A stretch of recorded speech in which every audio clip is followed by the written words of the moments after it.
আমার যা এত বুদ্ধি তার মাথায়, আর সে এত বুদ্ধি খাটায় এটা আমি আগে জানতামই না। সে সবসময় আমার কাছে ভালো থাকে, আমার এত প্রশংসা করে, আমার রান্নার প্রশংসা করে আমার কাছে খুব ভালো থাকে। কিন্তু সে পরবর্তীতে আমার পিছনে যে আমার শাশুড়ির কাছেই আমার বদনাম করে। আমার পরিবারের লোকজন আমার হাতের যে রান্নাটা খেতে সবাই পছন্দ করে, আমার যা এসে ওই রান্নাটা আমার কাছ থেকে শিখে নেয়, কারণ সেও চায় সে ওই রান্নাটা করে সবাইকে খাওয়াবে এবং আমি যে প্রশংসাটা পাই সেটা সে পাবে। সবসময় সে বুদ্ধিমানি করে, এরকমের আমার সাথে চালাকি করে। কিন্তু আমি সবই বুঝি, বুঝেও কিছু বলি না যে না ভালো থাক, সুখে থাক, কিছু বলবো ঝামেলা হবে, কি দরকার আছে, তাই এর জন্য কিছু বলি না। কিন্তু আমার যা মনে করে আমি কিছুই বুঝি না তার চালাকিগুলো। সে সবসময় আমার কাছে ভালো থাকার জন্য আমার কাছে ভালো বলে আমার শাশুড়ির কাছে সে খারাপ বলে আমার সম্পর্কে। আমার যা সবসময় আমার সামনে এসে আমার অনেক প্রশংসা করবে, আমার রান্নার প্রশংসা করবে, আমি খুব সুন্দর করে রান্না করি, আমি ঘরদোর গুছিয়ে রাখি।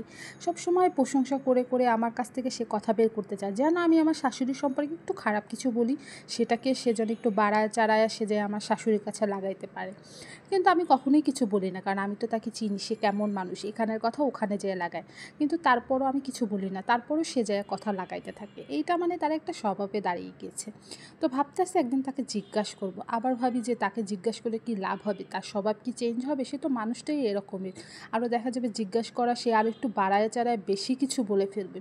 তো এর জন্য কোনো কিছুই বলি না, তাকে সব সময় ছাড় দিই।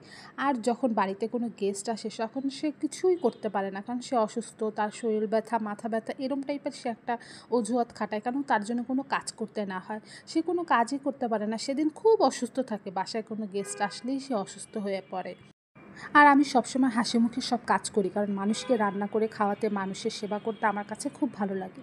এগুলো করার কারণে সবাই আমাকে অনেক ভালোবাসে আর পছন্দ করে, কিন্তু সে এটা দেখতে পারে না, অনেক হিংসা করে। সে কিছু করবেও না, এমনিতেই মানুষের ভালোবাসা পেতে চায়। এমনিতে কি কখনো মানুষ কাউকে ভালোবাসে? কখনোই ভালোবাসে না। আপনি কারোর জন্য কিছু করলেই সে না ভালোবাসা পাবেন, সে কিছু না করেই ভালোবাসা পেতে চায়। কিন্তু এভাবে তো সবাই তাকে বুঝে ফেলেছে, কেউই এর জন্য তাকে পছন্দ করে না, ভালোও বাসে না। কিন্তু মনে করে কি সে একজনের বদনাম করে হয়তো মনে হয় ভালোবাসা নেওয়া যায়, কিন্তু না, কখনো কারোর জায়গা নেওয়া যায় না, সে সেটা বোঝে না। নিজের জায়গা সবসময় তৈরি করতে হয়, অন্যের জায়গা কখনোই নেওয়া যায় না। আপনি চাইলে অন্যের জায়গা কখনোই নিতে পারবেন না।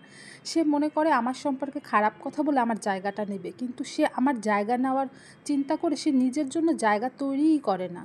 কিন্তু তারও তো জায়গা তৈরি করা উচিত, তার নিজের কাজ করে, সবাইকে ভালোবেসে, সবার জন্য ভালোবেসে কাজ করে যদি সে নিজের জায়গাটা তৈরি করে তাহলেই কিন্তু হয়ে যায়, কিন্তু সেটা সে কখনোই করে না।